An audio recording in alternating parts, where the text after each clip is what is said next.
The traveling hat is in play, and we are live. Hi, Bethany, we miss you. Hi, Bethany. Hi, Elijah, we miss you. And Rachel and everyone else that is not here today. And Danielle. Danielle! Connor! And Bailey! Traitors.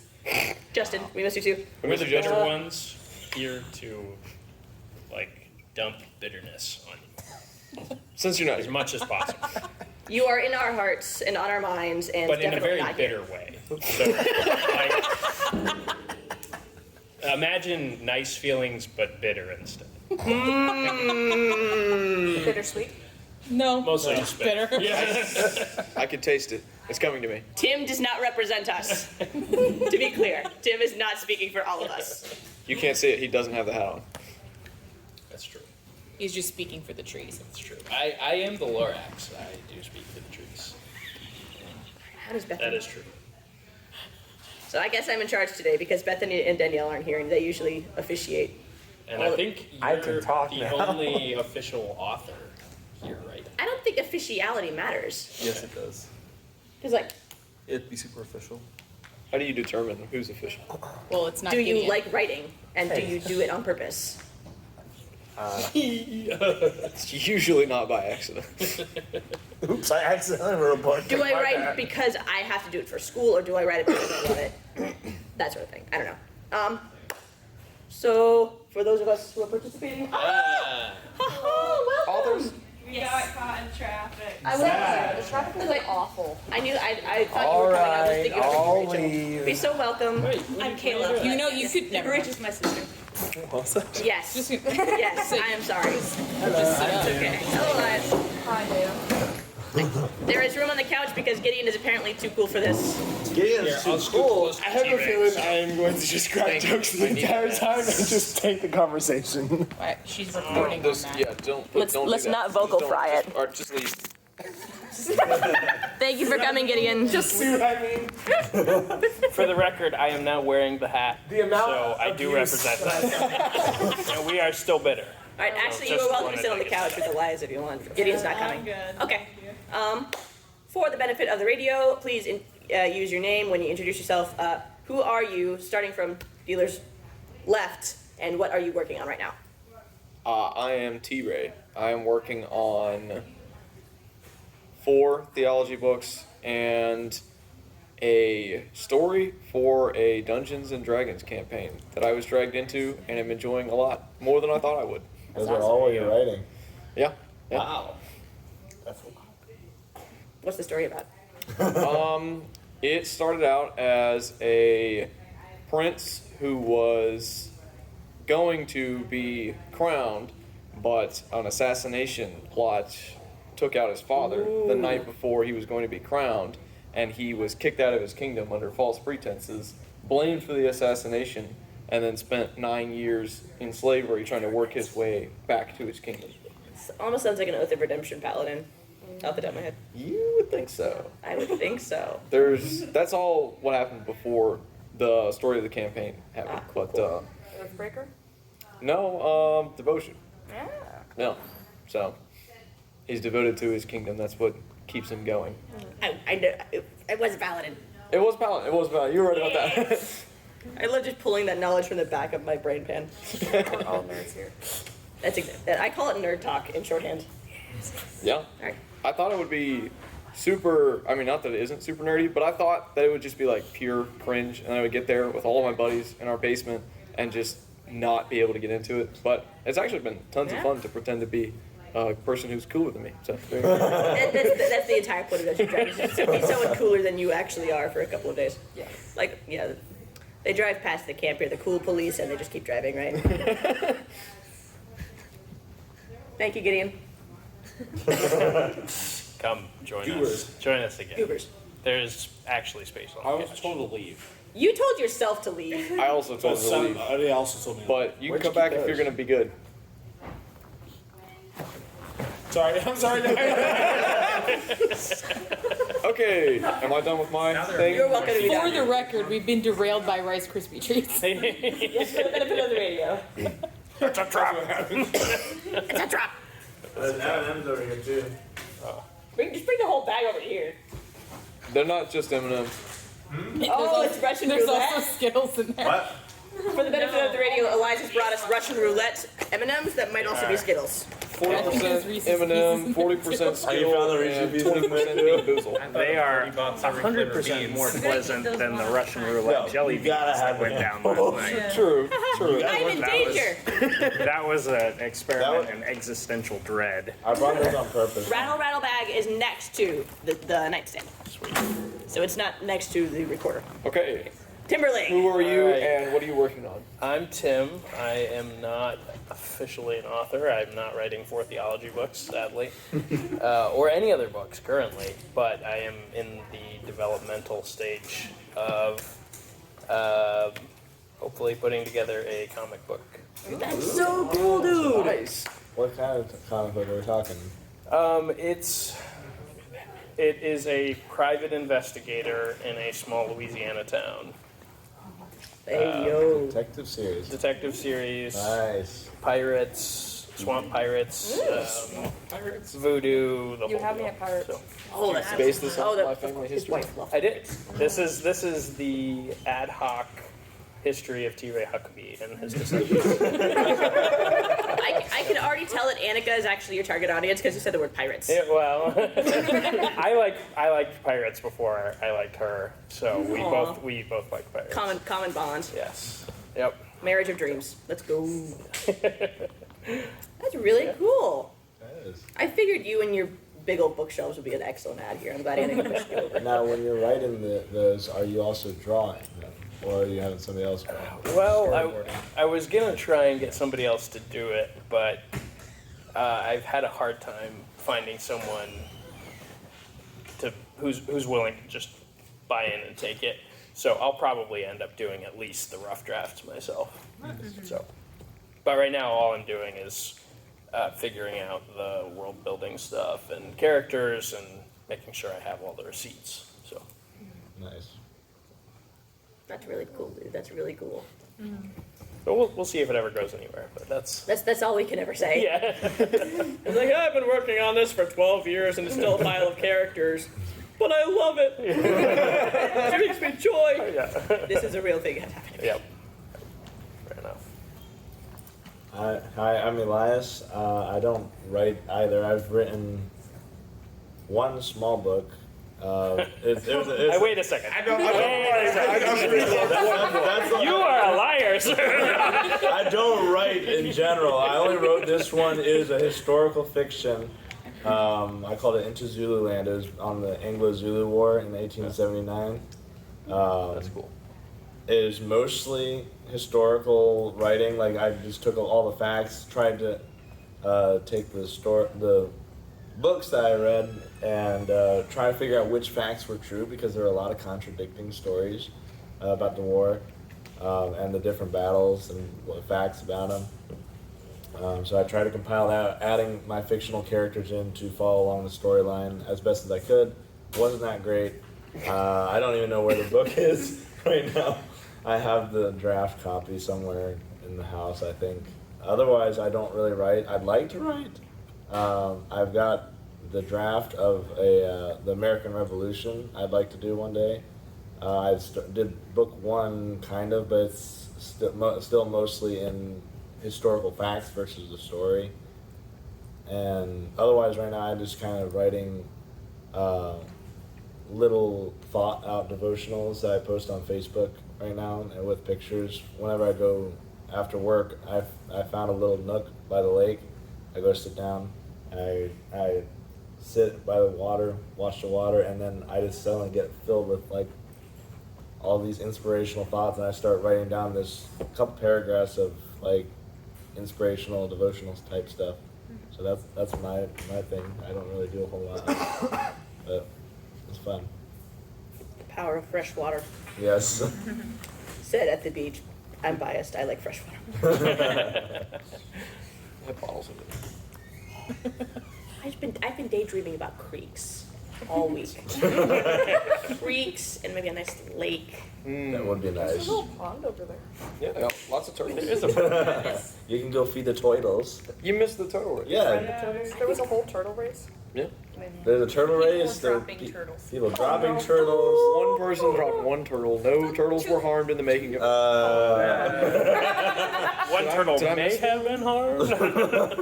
I might have missed that one. Well, not any of those turtles. There was a turtle on the way to the thrift store on the road, just up the road, and I went Elias. I went like 1 mile an hour No. just because he was right there, and my car's not that low to the ground, but somehow You. it's a rest in peace. Is Yeah. You're gonna try. This slight against my people will not stand. Reptile nerds over here were clutching our hypothetical Just birds. stop My citizens. and move it. Elias is now being forcibly He ejected was from the right top. there, and I literally, I was going so slow. There's no way that it should have died. Okay, But but it does the did. turtle, does the turtle go slower than 1 mile an hour? It depends on how motivated he is. As far as I understood, my car was not that low to the ground. It wasn't even a big turtle. It was like this tall. Death I'm by gonna go- catalytic. I'm gonna go home and write a memorial poem to my citizen, the turtle. As king of the reptiles, this will not stand. Before we go further, does anyone else have any confessions? Murder, high treason. Yeah. Manslaughter, Any of the light turtle stuff. slaughter. I ran over a squirrel the other day. Oh. He had it coming. He did. He second guessed himself and ran right back into my wheel. I accidentally ran over it. And here we are blaming me about a turtle. It jumped into my wheel. I think it must have been like So I blame Wednesday, it. Tuesday, or It was a Wednesday, because those are the suicidal only days squirrel. that I had my car last week. Well, I mean, I ran it's over a worse 'cause raccoon a turtles are couple cuter weeks than ago. squirrels. Yes, very But it was much already so. Also dead. slower. That's fair. Should be easier to avoid. All right. All right. Anyway. Blame the squirrel. I killed a man with this stop. You sound a little too excited about that. So I'm gonna scoot over. All right. Circling back. Okay, hi, I'm Ashley. I have worked on and written various things, and started doing things and dropped them or deleted them. Currently, I have 3 books sitting that I need to do some finishing touches and stuff on, because like 2 of them I thought I was done pretty much, but I found there's some things that need edited on it still, and something that needs added to it, and those 2 I actually co-wrote with my brother Jonas. So the plan is to get them published one day, self-published on Amazon. And I also have another book that I thought I was happy with too, but I decided I'm going to change the main character's wife's personality, which might sound like a big change, but she's technically a main character, but she doesn't really appear much due to the fact that she's kidnapped for a good portion of the story.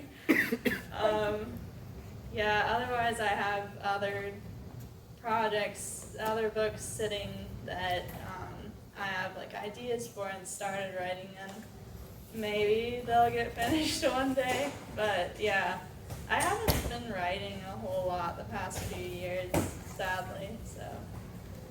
We always have time. You only stop having time when you did, Yeah. which may consider for some of us than others, but we don't know that. And that could be a good hobby too. And like Oh, yeah. you don't have much to do, just like write.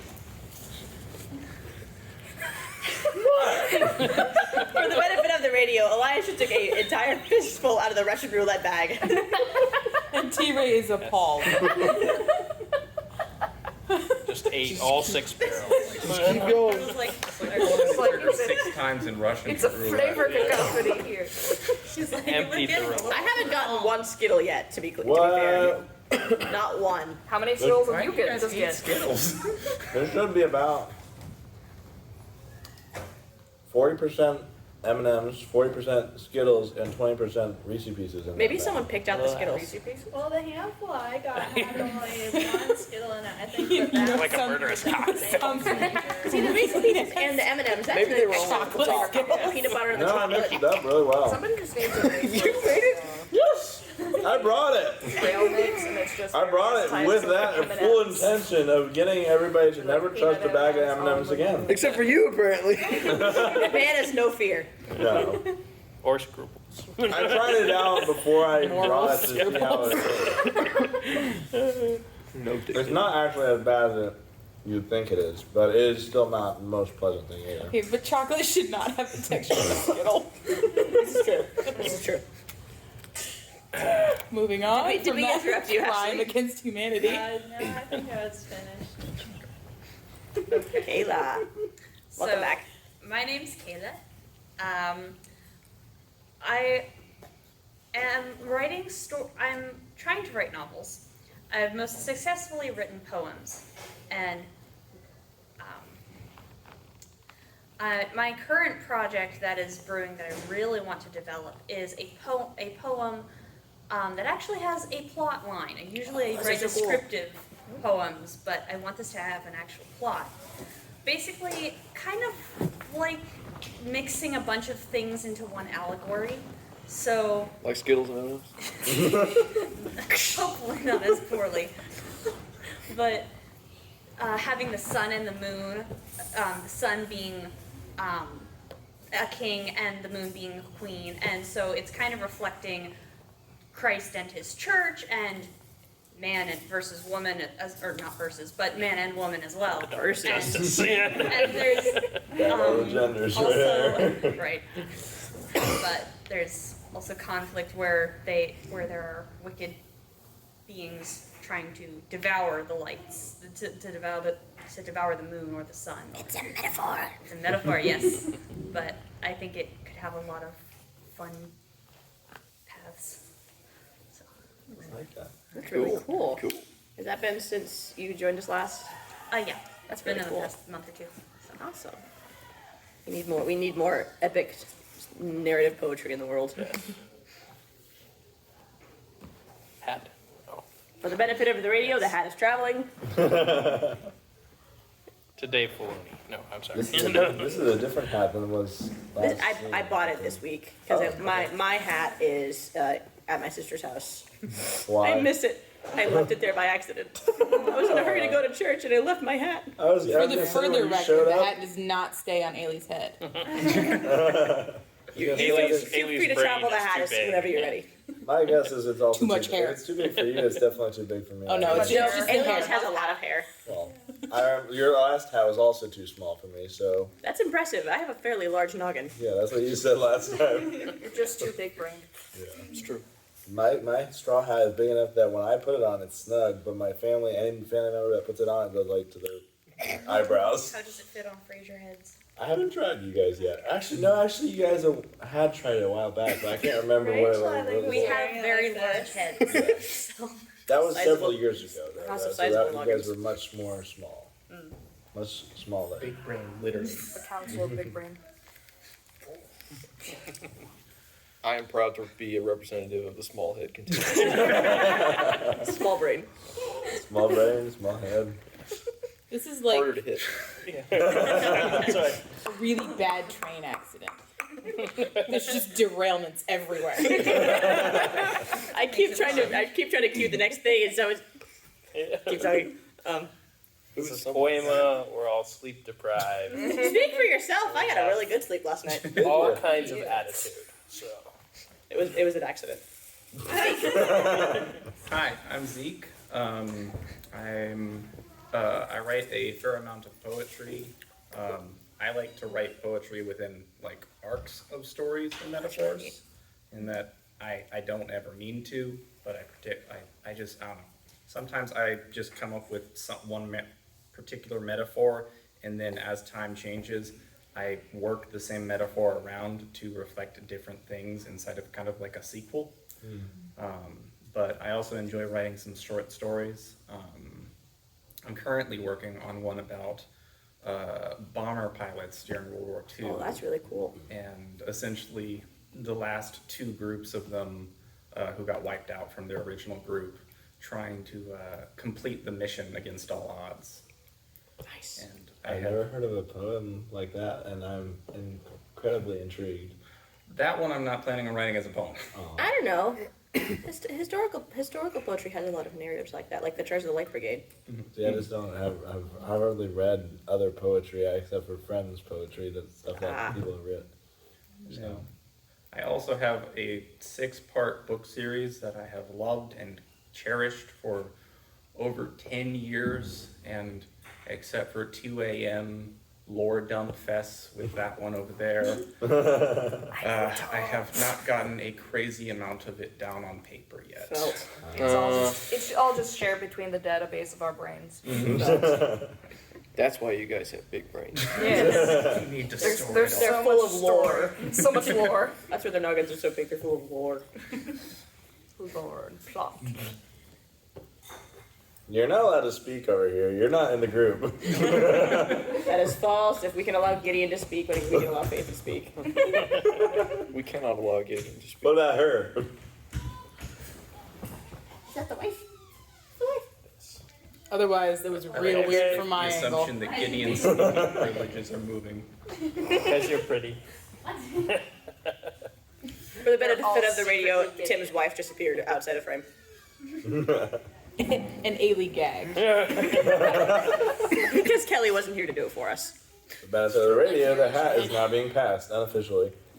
No, it is official. Well, you didn't do it. I don't need to. I was just prompting it because I was bored of seeing it on Tim's head. I was not aware that the traveling hat was a thing. I'm So, sorry. It's a very big thing. Ailey has been deputized to move Yes. And also to speak. So true. I'm not a knight, but Yes. Oh, you're correct. I'm not. Yes, you I'm are. in the order. I'm just not a knight. I think the dame is the feminine equivalent of a sir knight.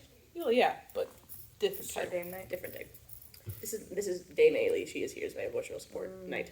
I'm not really sure how I ended up with that title. I'm not gonna lie. How do we sign up to I become don't- That's knights? how you pronounce it. I look at you in the Discord and I'm like, Dame? Really, that's a trick. Not my name. Irish. That's my people. We can in fact get into the noble order lore later because it is something I'm working on right now. Yes, The short version is Ailey got in on I think I just went with the gag. Ailey got in on the bit, and I was like, the loyalty demonstrated here shall be rewarded. Become knights. Next time we have a lizard takeover, we might talk about it. Next time we have a lizard take it. I have a lot less free time now. Spider-Man's worst nightmare as it happens. Anyway, sorry. Autumn? You know, lizard takeovers. I would fight Spider-Man. I'd lose. Yeah, I was gonna say Spider-Man stopped the lizard. Yeah. Cool to say that you fought Spider-Man in the first place, even if you lost. Ooh, you fought I a wanna teenage fight a boy Spider-Man. in spandex. They would leave you alone in prison. But yeah, I fought Spider-Man. They'd be like, Clearly okay. impressed. It'd be a bit weird if you In just the immortal explicitly- words of my father, Spider-Man is a weenie. Ladies and gentlemen, John Doherty. Legend. Miss that guy. Well, this was also the man who first introduced me to Beowulf, so Dude, Based. what a Chad. I know. Please don't ever call my father that.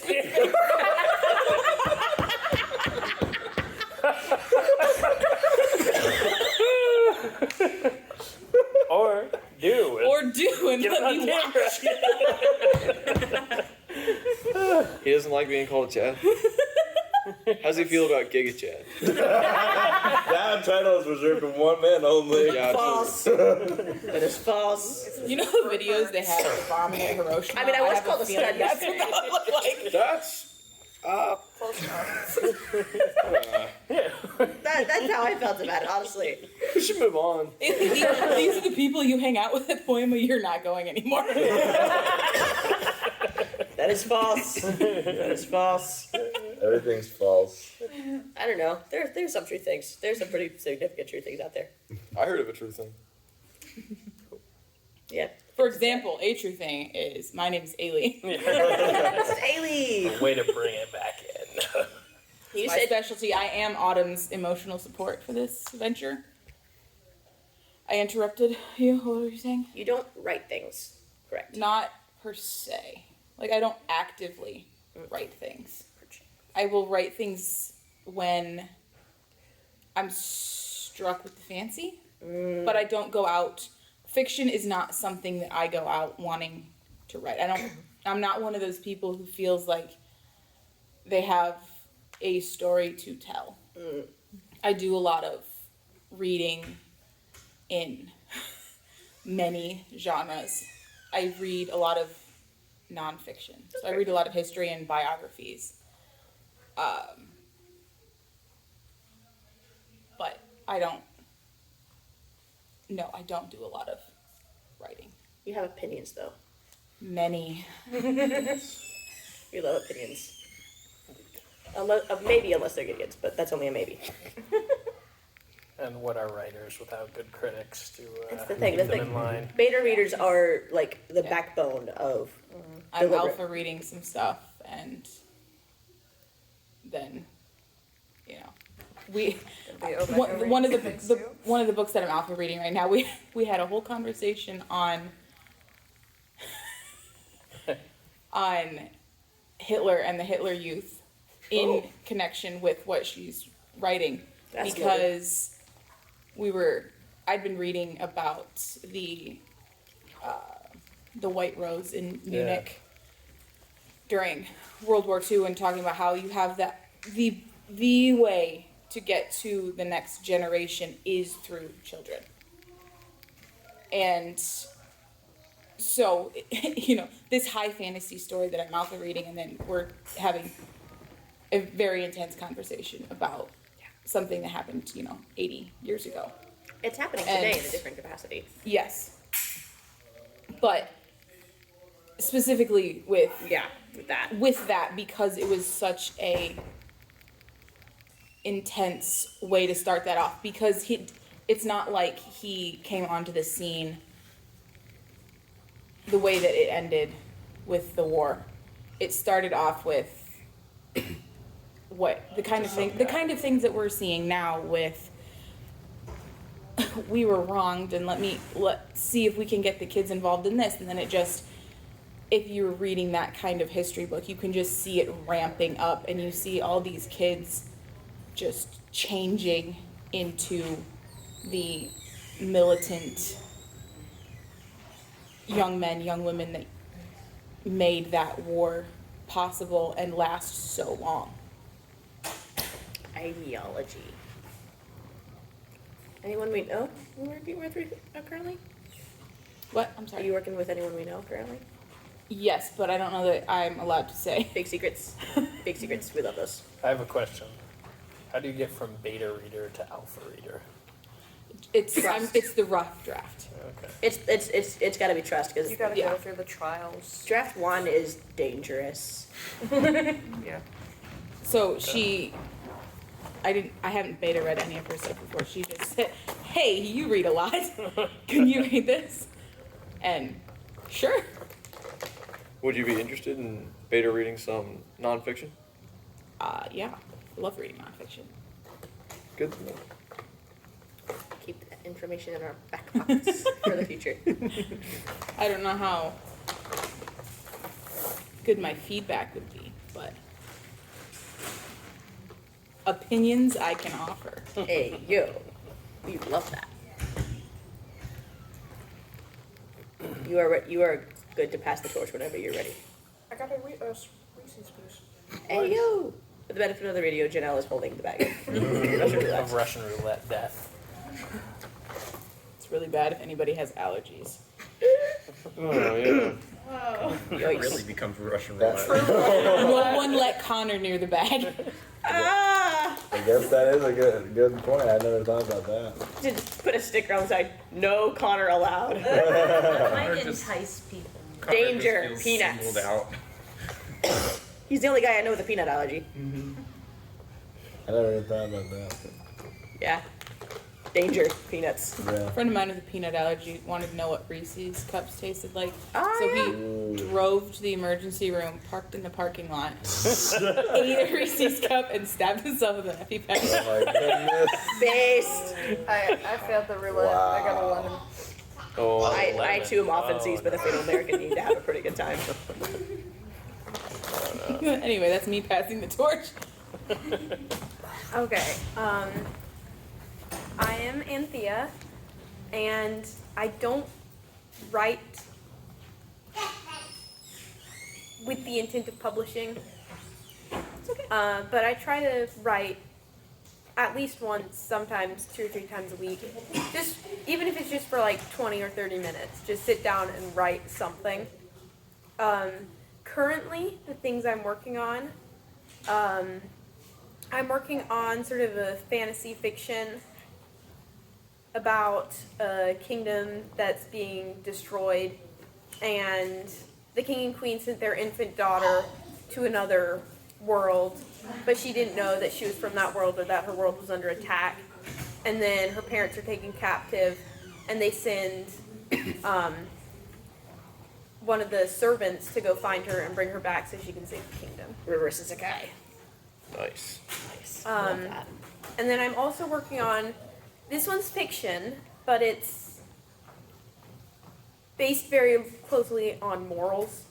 So basically there's this bed and breakfast, and there's an old couple, not old, but like elderly, 60s, 50s, but basically couples, singles, whatever, people come in all sorts of different life situations, and then these people, the couple who run the bed and breakfast, give them their advice and give them like bits of wisdom, and then it follows that visitor's story as they leave the bed and breakfast and go out into the world, That's really and whether or not they take the advice, what the outcome is. And then this one's kind of a joke, but I really am working on it. I am working on a script for the Frozeneid. Frozeneid. The Frozeneid. Is that like Frozen And the Aeneid? Yes. Oh, I was thinking like. All Frozen. right. What? Please tell me what prompted this. It's a bit of a story, but so I took AP Latin this past year,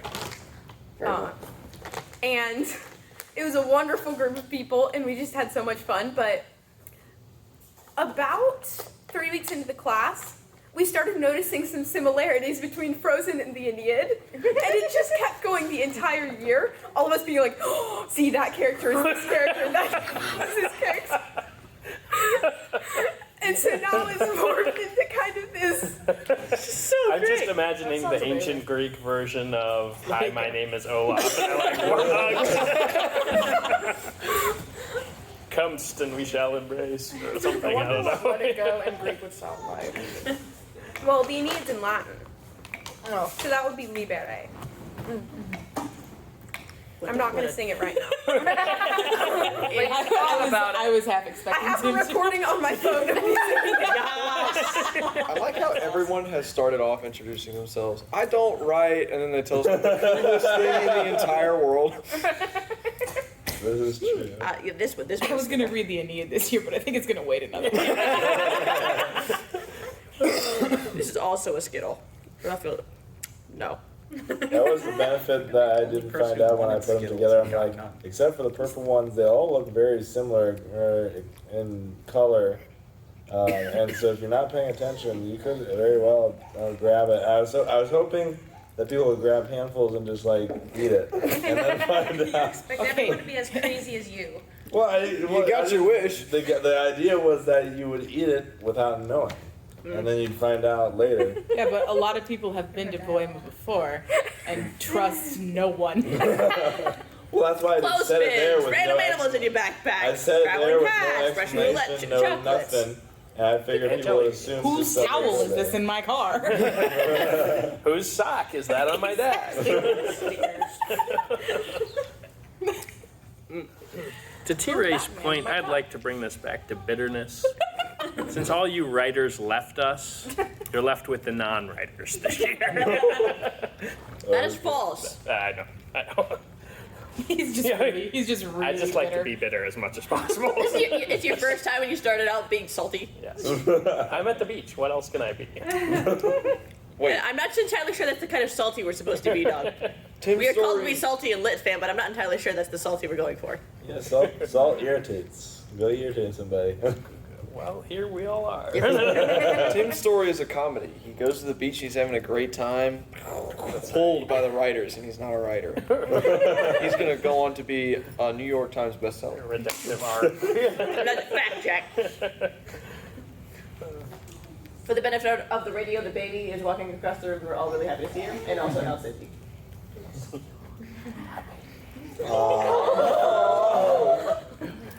For the record, We all we just waved back freaked at us. her and out. We're all thrilled. Oh! I think we overwhelmed the baby. She waved at us, and we were so happy, and then she started crying. We were all filled with guilt. Actually, I think she waved at Dad, and we all waved back. Sorry, and the fountain of attention that is being a baby at Poiema. Everyone loves to see a baby at Poiema. Oh, who does that? I see somebody's collecting elephants. It's the council. Gideon left them here as a present for us, I guess. Who was us? Oh, never. They're supposed to be individually found, like the rubber duckies and the lizards and the cows. There were. By me. And also You're Gideon. supposed to let other people find them. You'll find them later. Are you contributing to the problem, T-Rex? What problem? Good answer. All right. Back to the original topic. That sounds fantastic, and I Yes, it does. It's the best thing I've heard all day is Virgil's Frozen. But yeah, you were saying before we got off on an excellent rabbit trail. That's all I'm working on right now. I have at times enjoyed doing poetry just because it feels like less of an endeavor than a book. So sometimes That's it's more approachable to start a poem. But I haven't been writing any lately. That's cool. Very cool. Well, glad you could join us. Welcome aboard. And you are welcome to relieve yourself of a hat anytime. Just like this is my I don't know that relieve would be the right statement. Reprieve? Relinquish the hat. Relinquish the hat. You relinquish. If it's You relieve, can't have it the whole then I time. It think does we have got to travel. problems. So you will have to relinquish it at some point. Yeah, if we're calling it relieve, of then I duty. think it's So problems. I don't write, but I know a lot of words. Bailey's just running through the R section of her thesaurus I know right a word. now. Yes. Pneumomicroscopic silicovolcanoconiosis. Say To be what? Gesundheit. I know a word. Anti-disestablishmentarianism. Are we against the disestablishment of the Catholic Church, though? I know a word. Beans. So long. Hear that without thinking 3 a.m. Me and the boys looking for beans. Beans. I love you.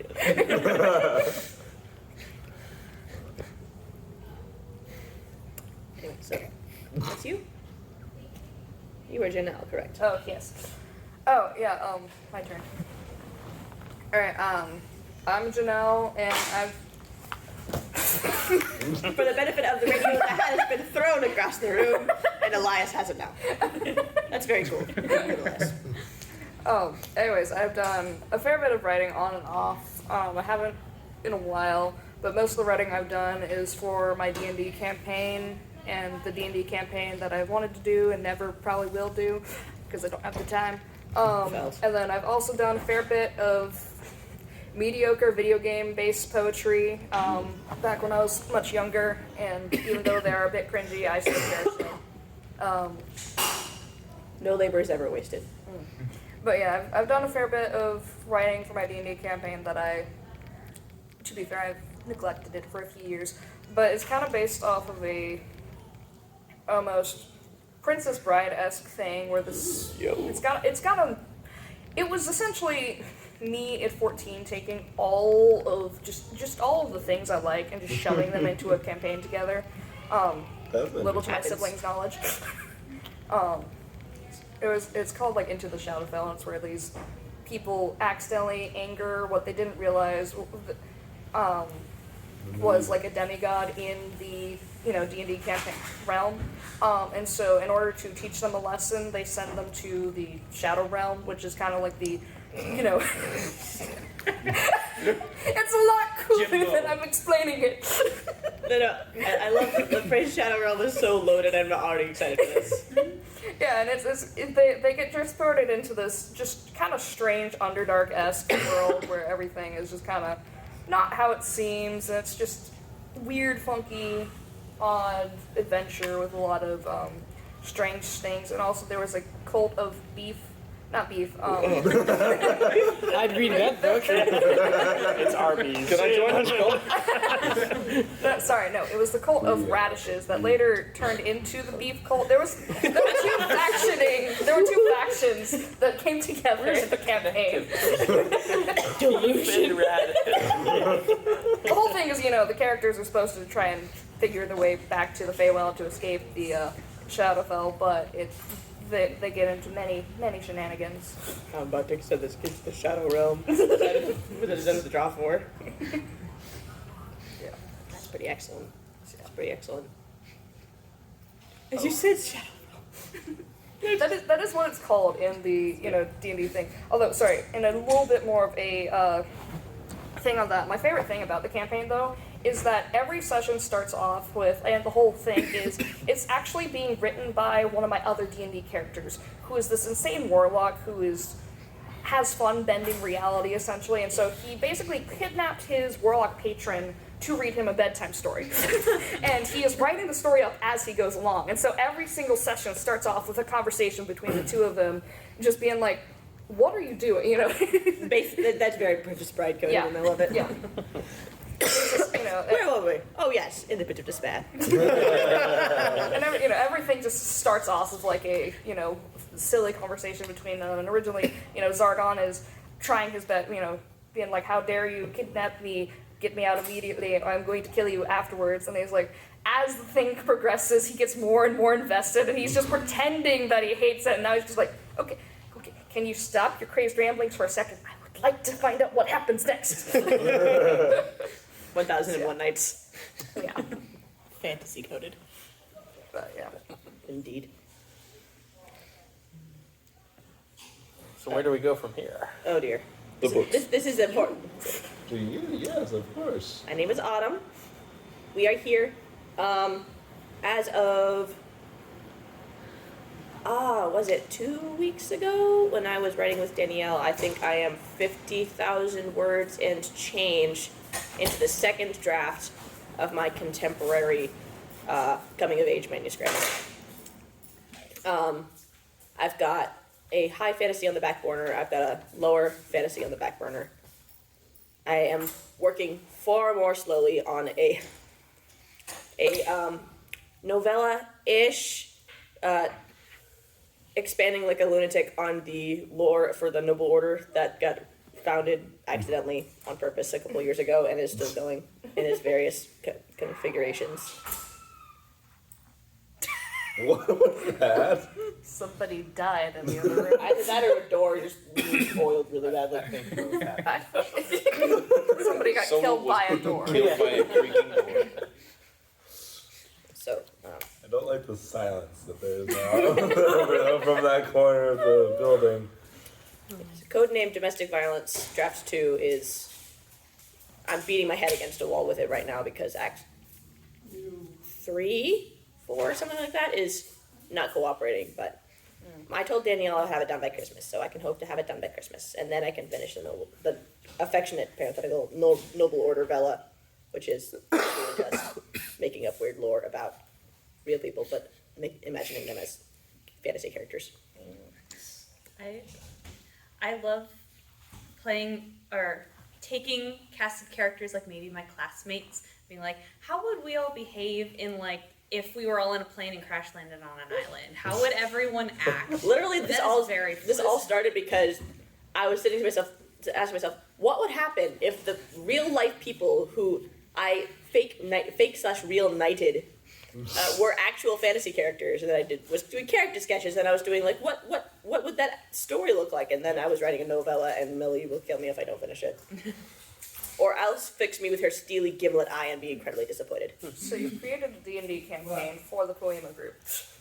Very small subsection of the Poiema group, but yeah, the plot is that the noble order has been made aware that the king they have sworn fealty to is under a curse, and they need to rescue the king. But the plot twist is that the king accidentally cursed themselves, and all the knights can do is like tell them to buck up and break their own curse, Okay. which is very Sad. Connor. What are you doing? Oh, yes. Let the audience know. Piece of For our the benefit of the bitterness. radio, Connor said he wasn't going to join us, but he just sat out on the couch with us. Just so you know, don't eat from that bag. And our bitterness is slightly diminished. Very slightly. I'm sorry. Yeah, don't eat from the M&M bag. Yeah. This is not just M&Ms. Yeah, Yes, no, just peanuts in it. Poison. it is tainted. It is dented with Skittles and Reese's Pieces. So you're not allowed to That's eat what out of the that Russian roulette bag. Bro, can't even eat peanut butter. I know, that's what we were talking Yeah, about. we were just discussing that you're not allowed to eat out of the Russian roulette bag, and we have to keep you away from it. Yeah. Although Ailey told us that she had this friend who wanted to know what Reese's cups tasted like, so they drove themselves to the ER, ate a Reese's cup, and stabbed themselves with an EpiPen. So there's always that option. So you really want? Yeah. For the benefit of the radio, Connor does not look convinced. It's better than the friend of his who's also allergic to peanuts and goes, I don't think I'm allergic to these anymore. Eats them while we're in the middle of Manhattan Oh my goodness. on a mission trip. No! He And was fine, but all of the girls are like, what? Why would you? Dude's The wrong. leaders are panicking in the background. Did he die? Not yet. You never know what the Lord has in store for us, but He has 2 kids now, so hopefully he doesn't pass that on. that would suck. The foolhardy, not the. Oh. Children. One of those is kind of inevitable. The other one, The other one's All right, that is me, more or less. So, Connor, you get to introduce yourself while I try to figure out what we're talking about next. What are we doing? Is there anything? We're just say who are you and what are you doing with your life, with your writing?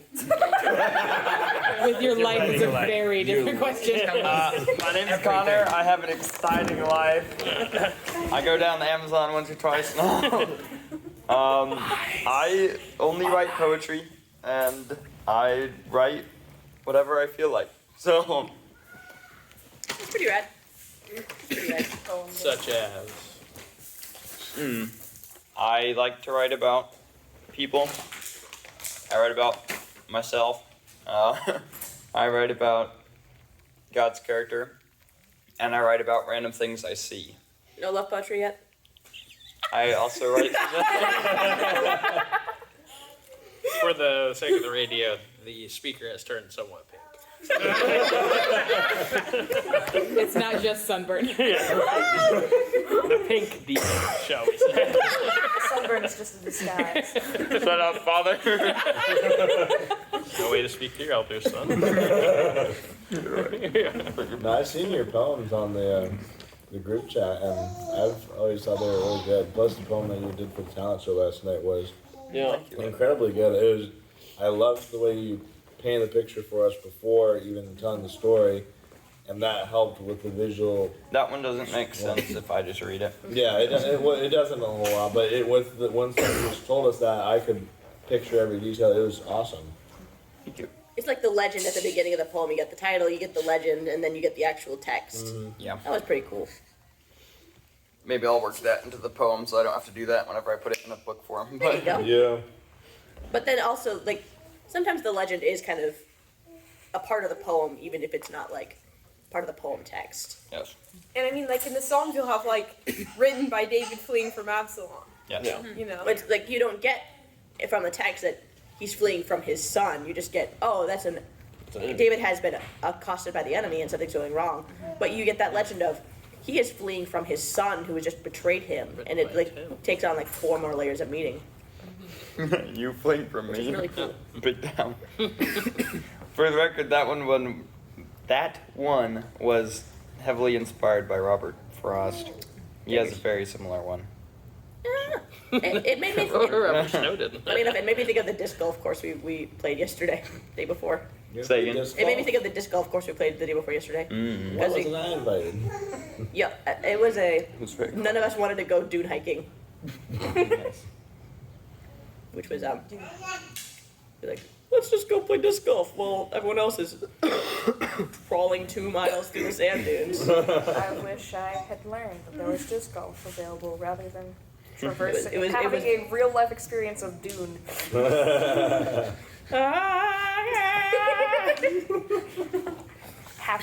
Get halfway through and just wish a sandworm would end it all. Pastor Wyndham has talked a lot about stories this week, Mm. and like how our lives are stories and stuff like that. So That was a good point. I don't know how has that kind of impacted your mentality towards your writing, your work, and has that thought ever come to you in the past? Like, stories are little metaphors for life, and like how are we living our own stories, and how is our lives affecting the stories that we write? It makes me think about the fact that we don't cause the climax of our own story. It's usually, in fiction, it's usually an outside force that causes, that brings you to the climax of the story. Like an antagonist or a phenomenon? Yeah. I'm writing that down for later. I'm not wearing my glasses, so when I look at you out the corner of my eye, it's either you or Judah, and I can't tell who's close anymore. I'm the attractive one.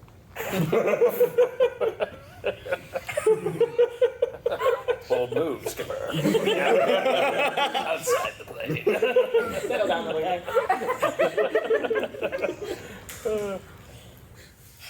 This is why I'm retiring. I'm getting too old for this. Are you retired? I'm thinking about it. I age out next year. Oh. Well, you gotta stick around for the dancing, though. I gotta train up my successors. Yeah, but Who are they? you gotta. I don't know yet. Well, then you gotta stick around. I gotta stick around as long as it takes for me to feel confident that no one's gonna die or spiral out of I control. feel like if anybody's gonna risk dying from dancing, we shouldn't be dancing. Whoa. What are you talking about? Have you Nothing not- ventured, nothing gained. Have you not been seized by the fatal American need to have a pretty good time? Have you guys not heard about the whole term of dancing with death? Like, come on. I think that's part of the point. I play both. Do you have some better way of going out at this age? Fighting. Fighting and Lame. That's a good point. protecting somebody. How's that? Bailey out how's here that with straight go? facts. I feel like a final send-off for you before you retire If I is could that we choose should a all way to have a go dance out, it with would be rapiers. protecting a friend. We just do some sort of like dance fight. Just saying, I think it would be cool. Is it too wrong to ask to just die when you're old? Oh, you're like, I want to be, held at gunpoint and saving a friend. I'm over here like, can I just be like, Can I be a slave? Exit stage left. Hopefully not pursued by a bear. But An 80-year-old bear reference. oh, okay. Back on track. No, that's not wrong at all. Was there ever a track? Fencing wolves. Back to your question about stories and Pastor Wyndham talking about stories, it made me think of something I heard that was like, if your life were a movie, what would the audience be screaming at you to do right now? Look out for this! Yeah.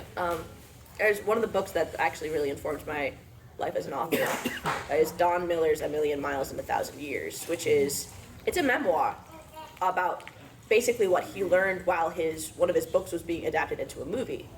And Miller does not write fiction. He wrote a series of essays about his life and spirituality that was later adapted into a movie, into a story.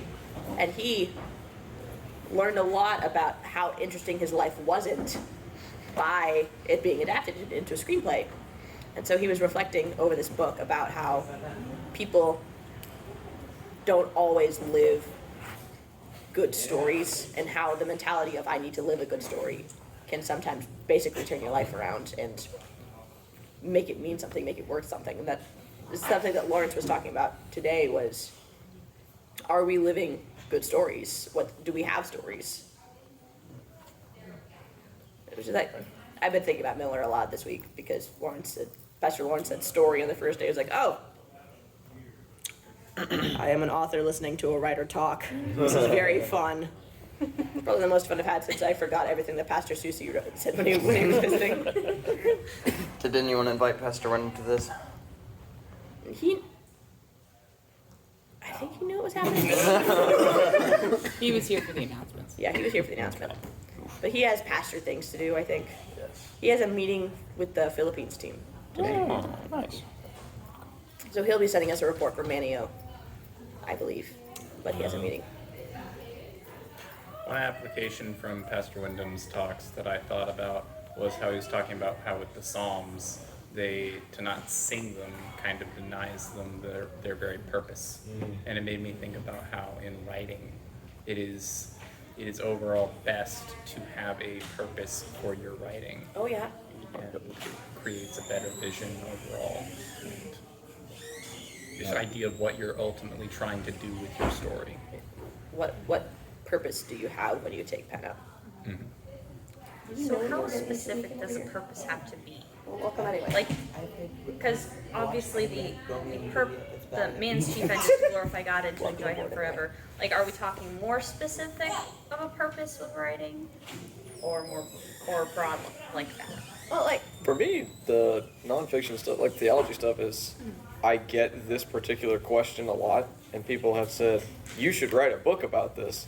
And I'm writing it so that they'll stop telling me that. But then the other stuff is like, I did. You can just write a really bad book and be like, oh yeah, I did write a book. And they'll never ask you again. You just have the book in your back pocket. It's like, as a There you fact. There you go. it's on Kindle. You can buy it right now for $12.99. You know? Oh yeah. Or like Alice in Wonderland. For the benefit Where it sounds like you're on drugs while writing it. Like, He was. for the benefit of the radio, who are you? I'm JD McGinnis. Hi JD. Yeah, that's McGinnis. What do you do? I do absolutely nothing. This guy is here on That's vacation. not Is true. a He does, pirate who he does does not a great showed up impression here. of a dead, mostly dead fish. Hi guys. Hello everybody, my name's Yeah, that is an experience that I've thought about doing something like that, but it always sounds like more of a challenge to actually do it well. Wait, drugs while writing? I missed part of this I mean, conversation. Stephen Easier than you King. think. Stephen King did write most of his bestsellers while on crack, so. okay. So what you're saying is, Shortcut. if you want to make a good story, Can I just say no? a little bit of crack. That's how you make the books addictive. That will not help you on it. Nah, no, I don't need drugs to write like that. Yeah, please You don't. just need sleep deprivation and so much No, help. I was already insane. Okay, I can write Dr. Seuss style writing, but I can't do the drawing. Like, Ooh, I can't do that part. I I can. have to get my sister. Lindy's really. I could get one of my brothers, but they would probably charge an exorbitant amount of money. And he would come back to Tim having straw. See, my sister loves me and would be willing to do this. But Athniel's Come on, brothers normal have been siblings will charge an stewing and Mr. excuses. I gotta, get that for a Roth IRA squared away. Off the back of my little sister. That is a good question. Why do we write? What do we write for? A pretty good time. Well, we are created in God's image, who is the author, the storyteller. And so as creatures who are designed to imitate him, to follow in his footsteps, in some sense, we have to, to deny story from our existence is to deny a significant part of ourselves that is built in by God. So God is a creator, and we create because we are made like him. Yes. In a smaller, rougher form, but I think all stories that succeed are ultimately reflections of the Bible itself and the ultimate story. Yeah. And it creates a parallel between stories that are glorifying towards God, stories that are ultimately self-fulfilling and humanistic. And that I like to believe that the difference between those is often seen in sales. Most of the time, yeah. Depends on the world, though. Sometimes the world, obviously, is a whole different category. I like to believe that a lot of atheist writers, through common grace, stumble into There's definitely an element of Christ that, have yeah. parallels. It definitely. It's kind of. Are you implying that that God honoring fiction does not seek commercial success? No, I was implying the other way around, that the oftentimes the non-God honoring fiction is often still very successful in the world. Yeah. So, but then yes, there's oftentimes even atheists, other people that don't have any intention of bringing God into the story, oftentimes will have something, whether intentional or not, that references either to the story of the world or a Bible story or whatever, mostly because just like with other things in life, there is something that's still ingrained into every single person that still knows what's right and what's wrong, what was our ultimate purposes in life, and that's why when in other parts in life, people are still seeking certain types of things in life to fulfill those different purposes, to fulfill those different deep desires, and just oftentimes they pervert them because they either don't know better or they've been deceived by the devil. Wouldn't that Which epistle is it? That one that describes how even those who do not know God have His nature written on them, and they are without excuse. Well, that's Romans 1. Yep. Yeah. I was going to say, wouldn't you say that we'll stumble upon it because God has written His nature into our hearts. And it can be altered and perverted and even seared. But the suggestion is still there. Yeah. So we'll stumble upon it inevitably because we're looking for God even if we don't know it. Exactly. Well, R.C. Sproul always described it like somebody, the person who is denying God is like somebody trying to hold a beach ball under the water. It's like exerting all this force and still, it comes up from under your hands and like smacks you in the face. It's active suppression, but it's not often not entirely successful. Yeah. So. Well, and I mean, we were given the story archetype with the Bible. Christ is the Word. And one of the things that Canon Press pushes is that idea of kill the dragon, get the girl. And you see, when you start looking for that, you see it everywhere. Yeah. And that is the story that sells. That's why Westerns are so popular. It's why superhero movies are so popular. Yeah. Because we all know and long for that event taking place in Christ redeeming His blood. And especially in a culture that is so like chaotic and like morally topsy-turvy, where all like culture is looking for the structure, the stability of heroes. People love heroes, and in the absence of Christ, people look a lot for superheroes and action heroes and people who will fill that little void by like making you feel good a little. Superman is doing amazingly right now, from what I hear, because it's about that kind of hero, like the little example of someone who gives up some cares and gives and fights for good things. Just because it's the right thing to do. Yeah, because people want heroes. Yeah, I haven't seen the film yet, but I've heard the I general haven't either, but I'm consensus. so excited. The consensus of it is just kind of like, hey guys, what if we were nice to each other? That's kind of cool. Why don't we just be kind? I keep wanting to raise my hand, first of all. I can't. You just need to cut everybody else off. Cut everybody else off. I'm not very good at that, though. As the moderator, I'm paying attention. Here you are. But another reason to write is because it solidifies your thoughts and your beliefs. Yeah. I mean, even when you're studying, just the act of writing something down solidifies it in your brain. So when you're writing these stories that are echoing God's truth, then you're solidifying that in your brain. Yeah. And it's making you a stronger Christian and a stronger believer. And also, having written those sorts of things, a lot of non-Christian or only semi-Christian audiences will be a lot more receptive to that, because it's not the Bible, it's not Christianity, but it could be a good doorway through you just putting that truth in there. And it doesn't have to be one of those like spiritual novels where it's like Jesus comes into the story and stuff. I mean, those can be fine, like Patricia St. John. Some of those are okay. But For the benefit of the radio aliens making weird faces again. I'm sorry. I'm making weird faces because a group of friends of mine and I decided that for the year we were each going to pick a book for a month, trying to spread it out across different genres. And the book that was chosen for July reminded me of what she was saying, and I did not particularly enjoy that book. I will not call out said friend. Jesus enters the stage, ex machina. Okay, but what's the book? I'm interested. I'm curious now. Okay, but if I say what the book is, she's gonna know. Don't say it. Well, Don't you say already it. identified the month, so. I know. I don't even. It was Heartless, and I can't remember who. It was Anne Elizabeth Stengel's Heartless, and I'm reading it, and I'm like, did she just marry Jesus? What? What?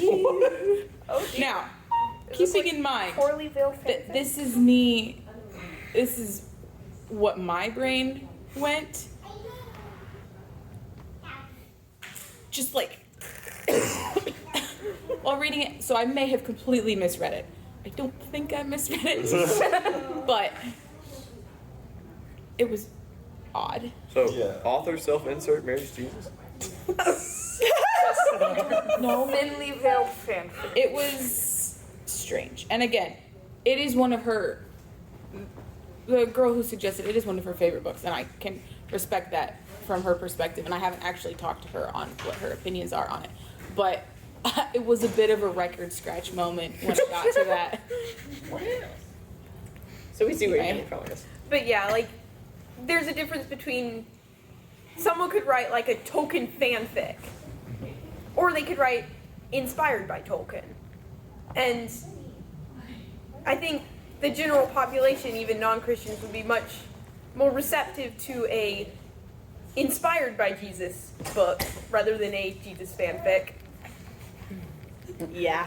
And through those means, they can be led to see truths, and then maybe they'll start thinking a little bit deeper about what they believe and the way things should be. Reading stories about people overcoming hard things and recognizing the work of Christ in their lives, whether textually or implicitly. Well, I saw some. I've been seeing some different videos on YouTube talking about like how like there's some good Christian films out there, but then there are the ones that are just like Make it cringe. they basically just they try to insert too much like the sermon scenes and like just make it spelled out the gospel entirely, which is not bad, but it just makes for a poorly written story. You can write Christian literature without getting preachy. You Yeah, can write and- stories and about so Christians doing the- Christian things without being preachy. The idea was to if you are a Christian and you are living for Christ, then your work should reflect that. Somebody should be able to see that in your work.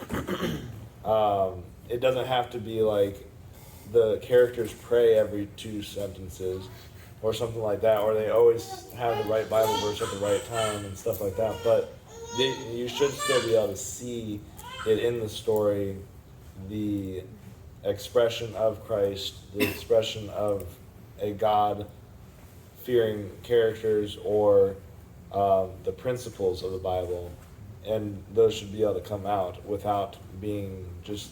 They don't have to. It doesn't have to be like you said, a Jesus fan fiction. It can be inspired by that. Well, if I can defend the Jesus fan fiction, There's nothing wrong with that per se, I think it's, but it does make for. Please quote that. My phone is busy. Can someone please quote that? it's kind of like the difference between Lewis and Tolkien, because Lewis just said, yeah, I'm going to write what is pretty much Jesus fan fiction, and he writes the Chronicles of Narnia.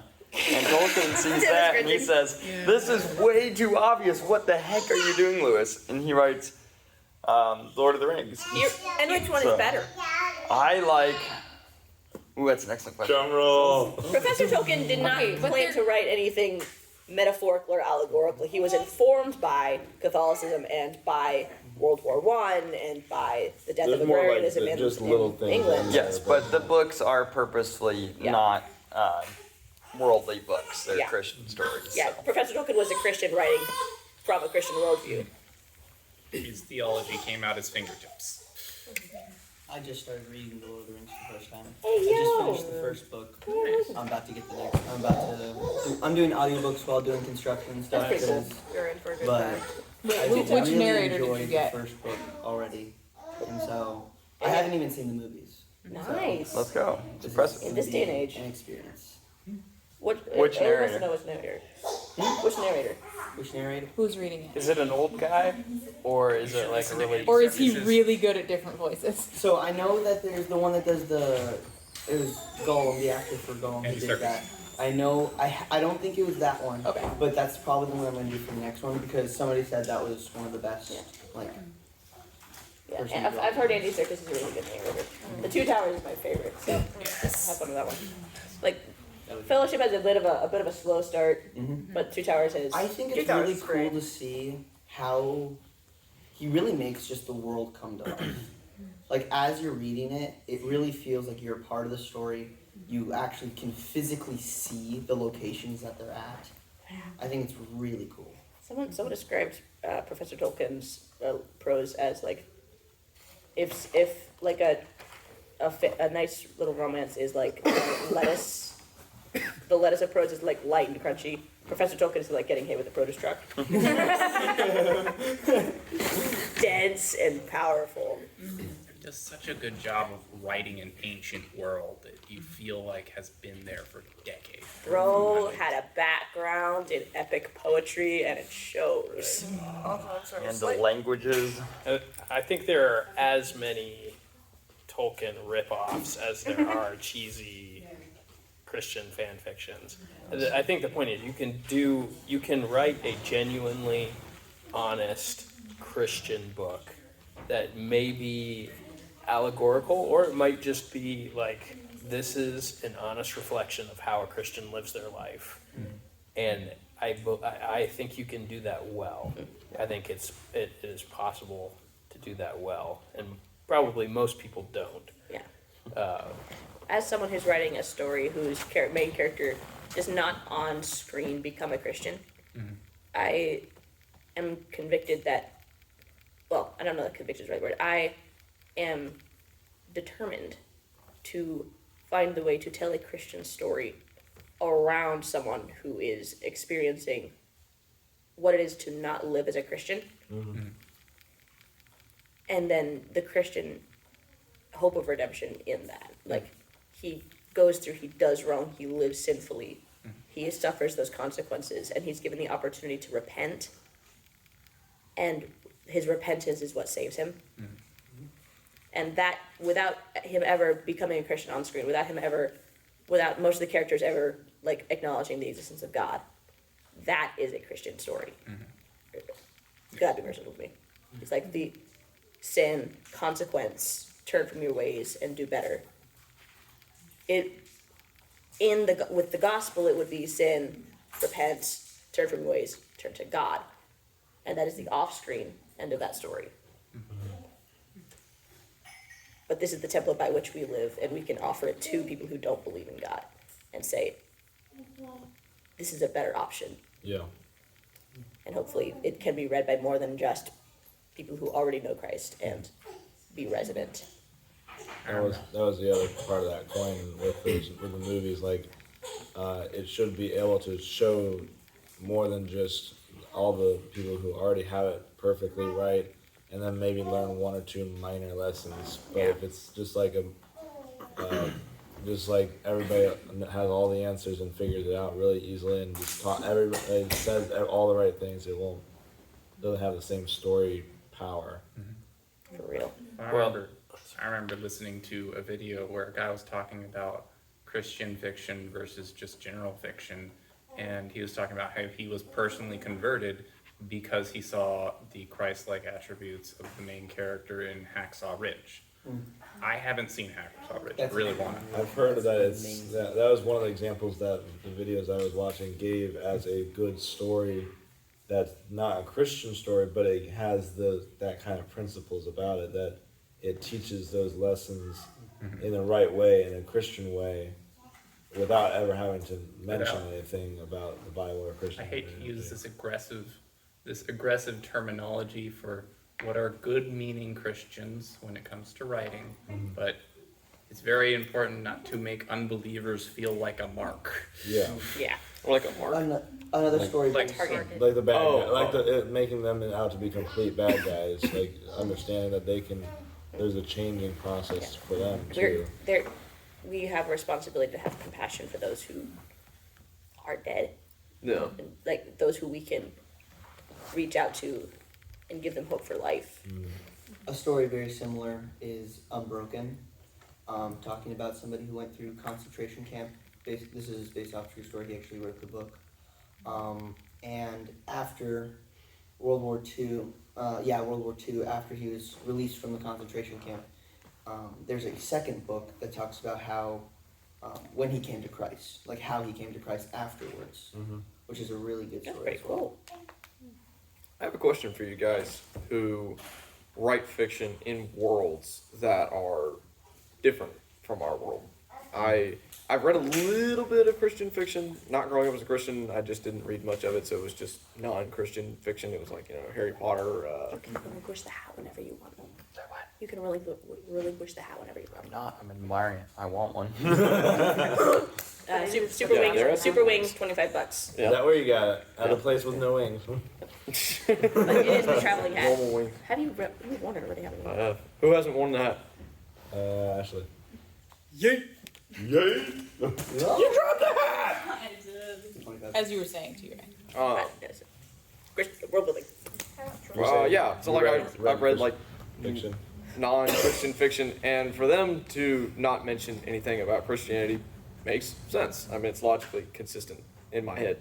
When I read Christian fiction, that doesn't really mention Christ. When I read Christian fiction, it's like explicitly, I know that N.D. Wilson, whatever, I know that the author is Christian and is trying to accomplish a Christian goal with the book. And they have characters who are supposedly Christian, or at least framed like the good guys. They don't pray. They don't go to church. Like, the things they do just sort of seem like, I'm doing it for the right thing. But there's nothing, it's just like a good person backing, nothing really to that. Coming from an atheistic perspective, most of my life, I was totally fine for most of my life with the universe just being devoid of morality. Like, I heard C.S. Lewis's moral argument, and it had no effect on me. I was like, yeah, well, if there is no God, then yeah, sure, there is no morality. And I would frequently talk to other atheists who would pretend in my head, that there was morality. I'm like, what are you talking about? There's no, if you want to say one thing is wrong and another thing isn't, you don't really have any basis for it other than your opinion. And everyone has an opinion. They're always different. So for me, trying to go from that to where I do now totally acknowledge there is a God, his opinion is right, cool, right? Everything is based off of that. Everything flows from that. There is morality, there's a source of it, and it flows down from that. If I'm writing a story in another universe, another world, where either there is no creator, or at least not explicitly, or God created this world according to the fiction of this world, but it's not, I can't start with Adam. Death doesn't mean what it means to us, it means something else because there's no Adam. Resurrection doesn't necessarily mean the same thing because there's no Jesus Christ. It kind of my brain kind of short circuits because I no longer know how to think of that. Like, that is a good point. That would be kind of like, we do need to make sure that the stories, if we're wanting them to be Christian stories, they still do need to reflect the right principles for the right reasons and not just be a moral story per se. Oh, so there's a balance, obviously. Well, I also think of it like the parables. Like, Jesus Exactly. didn't go out of his way. Like, he obviously never said it was in a different universe, but he also didn't go out of his way to say these are Christians. Yeah, exactly. We're just presenting a hypothetical. Like, there's no point at which we're like, oh, this universe that I've written is real. Okay, but like in the universe, if someone is murdered and everybody treats that like a horrible thing, well, are they treating it as horrible because everyone in this universe is a utilitarian and murder removes a productive member of society? Are they offended because that person's in the image of God? Well, not really if you don't have Adam and Christ and Yahweh creating the world. Are they just offended because that's how the story goes? I don't bring this stuff up whenever, like, if somebody's like, hey, read my book, what do you think? And I'm like, well, your ontology is a little lacking. I don't do that. But, in my head, I'm like, how would I write this and be comfortable giving it to someone knowing that that's in there? That's a good point. It's kind of difficult for me. So we're writing stories about other worlds for people in our world. Okay. We're writing because we don't have to sort out all of the deep theological things in another world because we have that in our world. We don't need to waste the space to excuse all of the morals because we already know our morals. Like there's some base level, like you can't go back to Adam and start over with every single fantastical world. For sure, no, but you don't have to go that far now. Because some stories would suffer from that. I think it's like we don't have to explain physics when we write another universe. Okay. We, as an audience, will have this background idea of how physics is supposed to work, how a universe is supposed to function, and unless it's like someone who's writing a hardcore sci-fi or like a hardcore what is the word, speculative, where the world works differently because it's got two moons or because it's flat.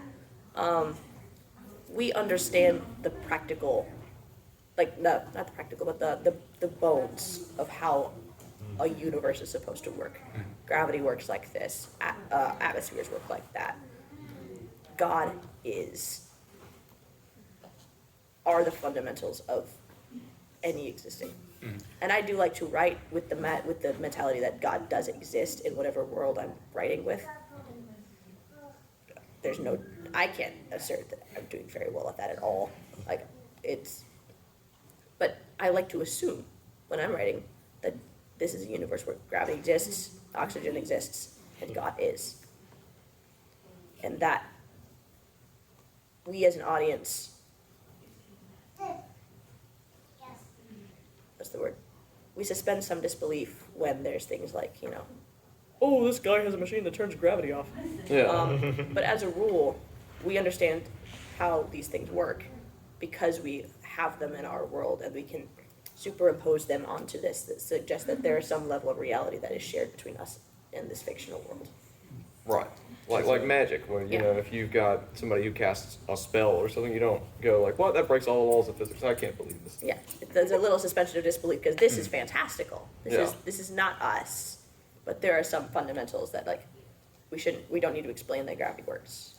So mostly it should be a show, don't tell necessarily, and making sure that we don't have to explain it down back to how it all started, why in this particular story that murder is wrong, but we should also be able to show why it's wrong and have the principles or the thought process behind it and make sure it's understandable, not just because, everybody says it's wrong, but that you can understand that it ties in and there are references to why it's wrong because of what we believe in the real world. Yeah. And having that balance. Well, there's a phrase I like. Don't do it. Don't do it. No, has picked up the Russian roulette bag. For the benefit of the radio, Connor has the M&Ms. It is put them down. It's important to remember when you're writing stories, though, that we are not the ones that are going to change people. Correct. It's Holy Spirit. yes, it's God giving the growth. We can water, we can plant. God is the one giving the growth. We don't have any control over that. Right. So to write in So- such a way as to like manipulate somebody into belief is a wrong way. It's like Right. it's like trying to dig with the wrong end of the shovel. So basically, moral of the story: write well. Facts. And any Christian who sets out to write and write well can do no other than reflect the reality that God has created.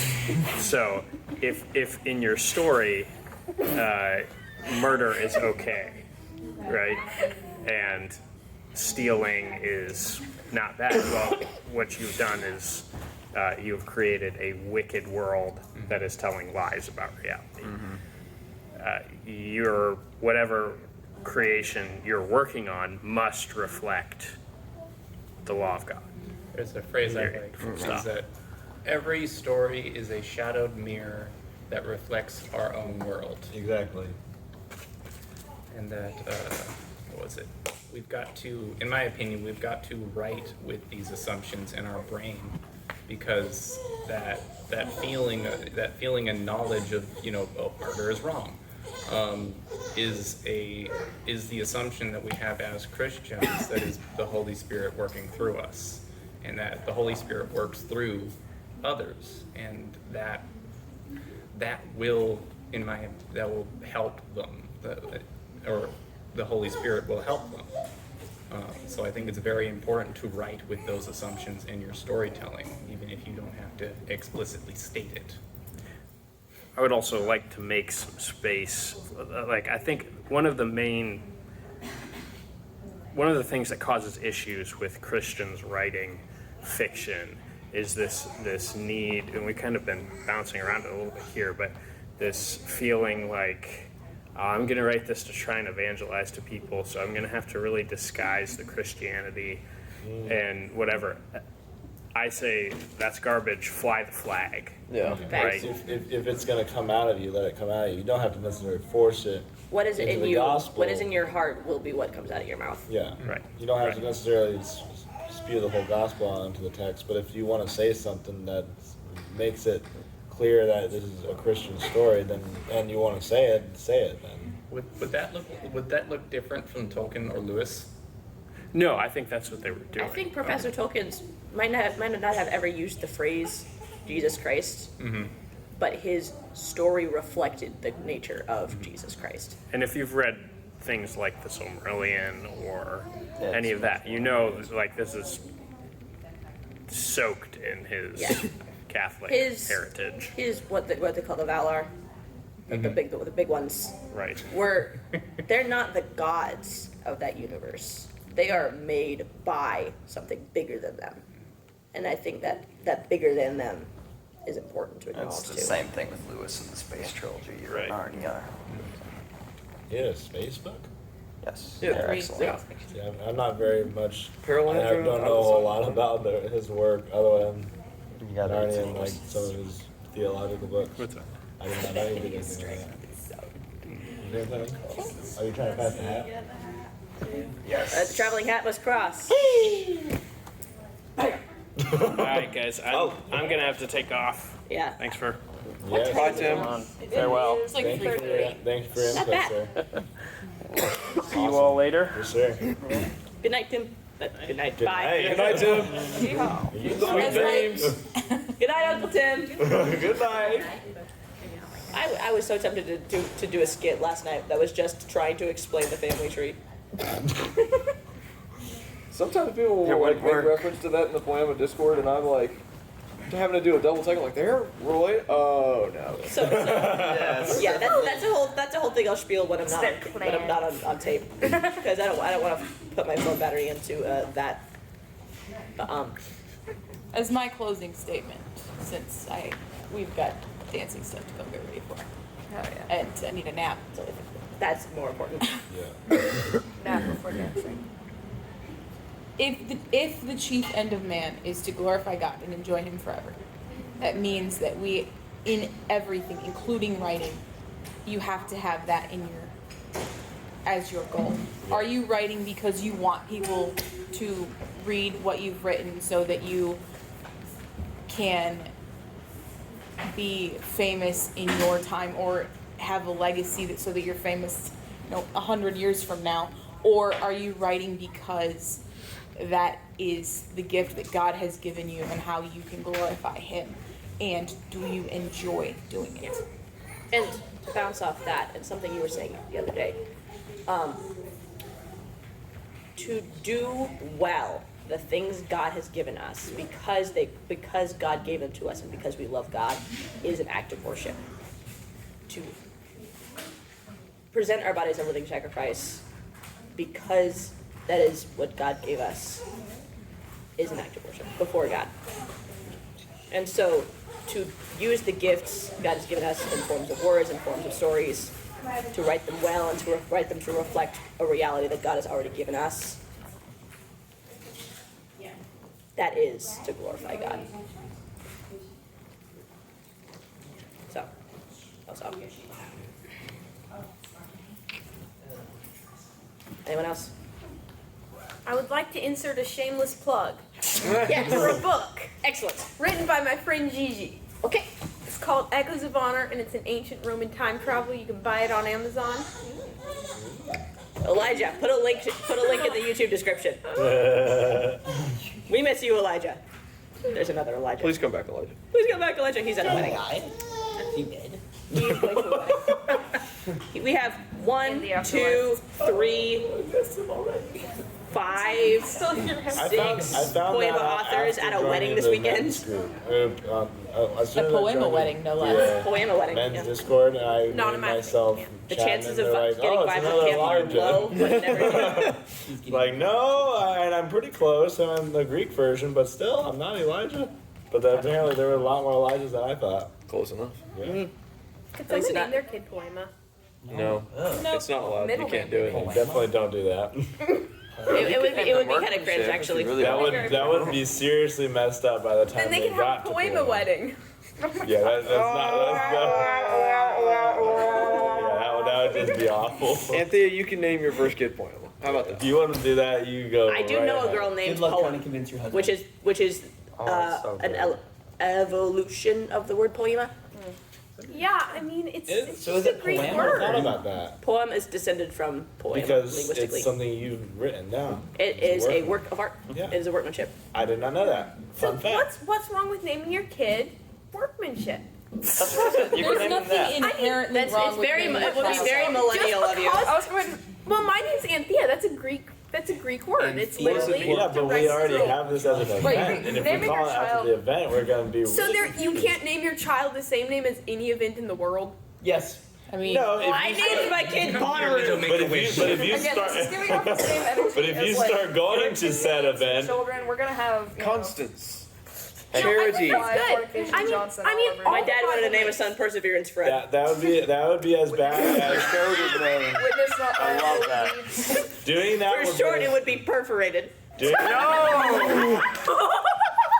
doing that would be as bad as me naming my son Mario, so he would be Mario Kart. Can we smack like the last minute and a half? Mario Kart.